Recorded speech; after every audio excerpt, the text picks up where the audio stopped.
सुख कैसे प्राप्त करें? सुख कैसे प्राप्त करें, यह प्रश्न सदियों से हजारों मनुष्य करते चले आए हैं, करते रहते हैं और करते रहेंगे। विचार करना है, सुख किसे कहते हैं, कहाँ कैसे प्राप्त किया जा सकता है। कुवासनाओं एवं नीची प्रवृत्तियों की संतुष्टि को सुख नहीं कहते। वह केवल मन का भ्रम है और भ्रम का आवरण हटते ही हमें त्रुटि दिखलाई देने लगती है। क्या ही आश्चर्य की बात है कि किसी को मोटर खरीदने में, किसी व्यक्ति को सिनेमा इत्यादि देखने में और किसी किसी को अति मधुर खाद्य पदार्थों में सुख मिलता है, जबकि दीन को केवल पेट भर भोजन मिल जाने से ही सुख प्राप्त हो जाता है। प्रश्न यह उठता है, क्या लोहे से बनी हुई मोटर में सुख है, अथवा मधुर खाद्य पदार्थों में सुख है, या फिर अन्य किसी बाह्य पदार्थ में उसकी स्थिति है? यदि सुख किसी बाहरी पदार्थ में होता तो फिर जो वस्तु एक को सुखकर होती वह दूसरे को, किसी और को भी उतना ही आनंद देती, परंतु अनुभव से ज्ञात होता है कि ऐसा नहीं है। जो वस्तु एक को सुख या आरामदायक है वह दूसरे को कभी कभी उससे भी हानिकारक है। जैसे अफीम का व्यसन आदत पड़े हुए व्यक्ति को किसी भी भ्रमात्मक अंश तक लाभदायक हो सकता है, परंतु जो उसे खाने का आदी नहीं है उसे वह हानि पहुंचाता है। यदि सुख इन पदार्थों में ही निहित होता तो फिर हम त्यागी महात्माओं को सर्व प्रकार से सुखी कैसे पाते, और इन पदार्थों के पाने वालों को फिर भी दुखी क्यों देखते? सुख दैवी वस्तु है, आत्मिक आनंद है। नश्वर शरीर से उसका कोई लगाव नहीं। जो ऐसा समझते हैं कि सुख का संबंध शरीर से है वह भ्रम में है।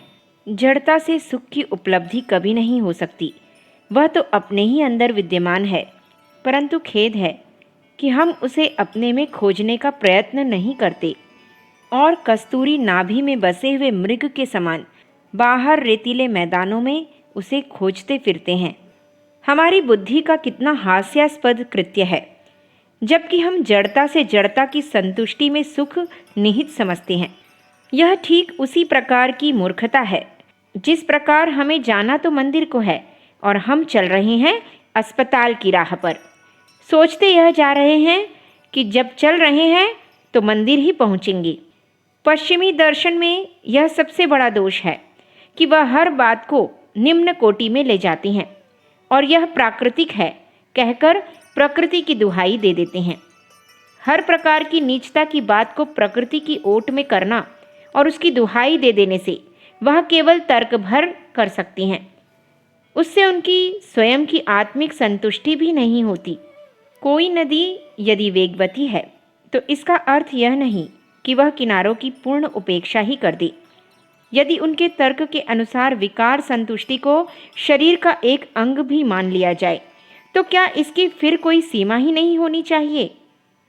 पूर्वी दर्शन में विकार को कोई स्थान नहीं है।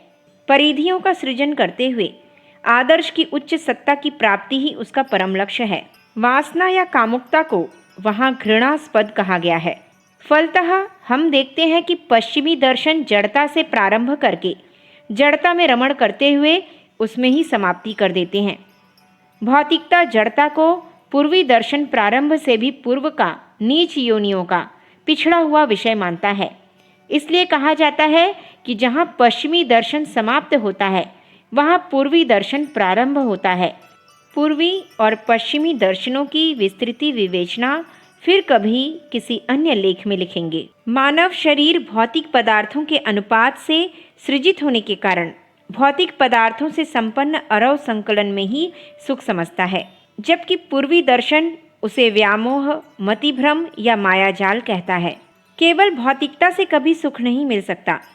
यह पाश्चात्यों की स्थिति से प्रत्यक्ष है। जिस देश में भौतिकता का सम्मान होगा वह देश पतनोन्मुख होगा, और जिस देश में आध्यात्मिकता को सम्मानित किया जाएगा वह उन्नतिपूर्ण होगा। कोई कोई यह भी प्रश्न करते हैं, क्या सुख का स्थान बदलता रहता है? यह एक स्वाभाविक प्रश्न है।